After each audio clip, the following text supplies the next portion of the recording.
ناظرین اکرام، حالیہ دنوں میں اسرائیل نے ایران پر حملے کیا،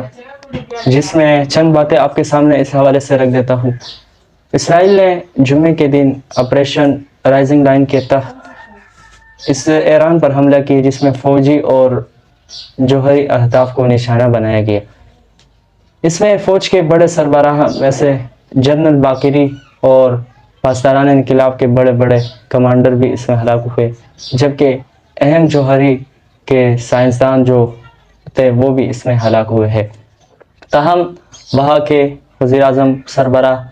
آیت اللہ خامنی نے کہا ہے کہ اگرچہ ان کی جگہ ان کی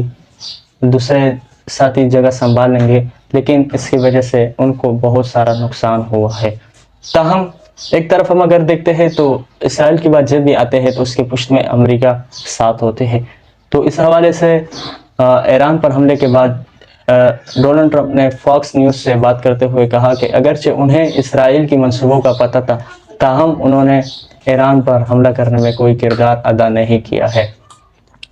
اور دوسری طرف سے چونکہ پڑوسی ملک ہے ہمارے پاکستان کا، تو اس حوالے سے بھی چند باتیں سامنے آ جاتی ہے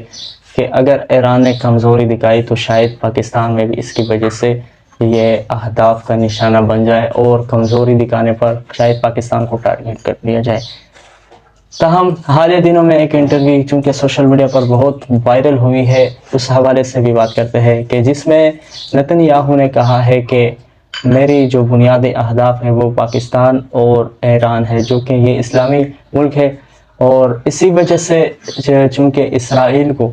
اس کی بقا کا خطرہ تھا، جس پر نتن یاہو نے ایران پر حملہ کر دیا۔ اور ایران چونکہ ایک عرصے سے اسرائیل کے حوالے سے باتیں کرتا ہے اور خاص کر چونکہ ایک عرصے پہلے بھی انہوں نے اسرائیل کی جانب جو میزائل پھینکے تھے تو اس کا بدلہ بھی شاید انہیں چکانا پڑا، اور آج لیکن ابھی تازہ خبر کے مطابق چونکہ ایران نے جو ہے اسرائیل پر حملہ کیا، جس میں تل ابیب میں بہت سارے لوگوں کو جو ہے پریشانیوں کا سامنا کرنا پڑا اور اس کی وجہ سے نقصان ہوئے۔ یہ بات یاد رکھیے کہ یہ تل ابیب بھی اسرائیل نے چونکہ دوسرے ملک پر قبضہ کر کے، اور چونکہ یہ یہاں کی جو سرزمین ہے یہ بھی محسوبہ سرزمین ہے، اور تل ابیب پر حملہ کرنے کے بعد یقین مانے ایک خوشی محسوس ہوتی ہے کہ اگر ایران اسی طرح دوبارہ سامنے ان کا مقابلہ کرتا ہے اور اسی طرح جو راکٹ ہے وہ ان کے اوپر داغتے ہیں، تو شاید یہ غزہ کے مسلمانوں کی دعائیں آج قبول ہو رہی ہے جو انہوں نے اسرائیل کو اس قدر نقصان پہنچایا ہے۔ تاہم ابھی تک چونکہ یہ خبر سامنے آئی ہے کہ تل ابیب پر جب ایران نے حملے کیے ہیں تو اس میں ابھی ہلاکتوں کی تعداد تو نہیں بتائی ہے، چونکہ وہاں نیوز وغیرہ پر پابندی ہے۔ خیر انشاءاللہ اسی طریقے سے اگر کوشش ہوئی تو شاید ان کو ترقی بھی ملے، لیکن ایک طرف سے یہ سوال اٹھتا ہے کہ جو جوہری اہداف جوہری تھا ان کو نشانہ کیسے بنایا گیا، اور وہاں کے جو بڑے شخصیات تھے، کمانڈر تھے، ان کو کیسے نشانہ بنایا گیا؟ شاید کہ اس میں ایران کے انٹیلیجنس جو ہے انہوں نے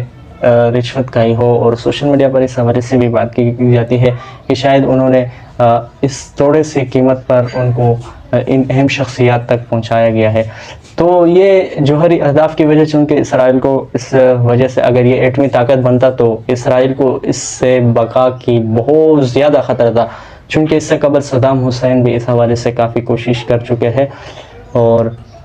لیکن ابھی حالیہ دنوں میں اگر دیکھتے ہیں ہم تو ایران کی طرف سے ابھی جوابی کارروائیاں کی گئی ہے، اور مزید اسی طرح دیکھتے ہیں کہ کیا ہوتا ہے۔ لیکن اگر ہم ایک طرف دیکھتے ہیں عسکری طاقت کے لحاظ سے ایران زیادہ مضبوط ہے، جبکہ اسرائیل کے پاس اس حوالے سے کوئی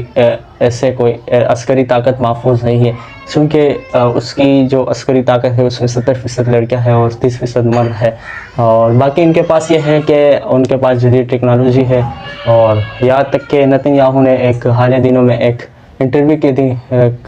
ایک میڈیا کو خبر دیتے ہوئے کہا کہ ایران نے جو 100 میزائل پہلے داغے گئے تھے وہ فضا میں ہم نے روک دیا اور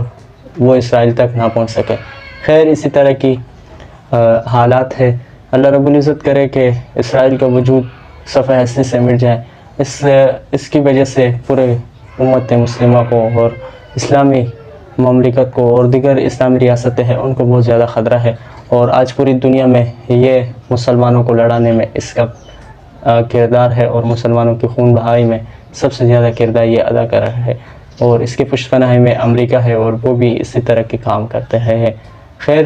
انشاءاللہ اگر اس حوالے سے کوئی مزید مستند خبریں آتی ہے تو میں آپ کے ساتھ ضرور شیئر کروں گا۔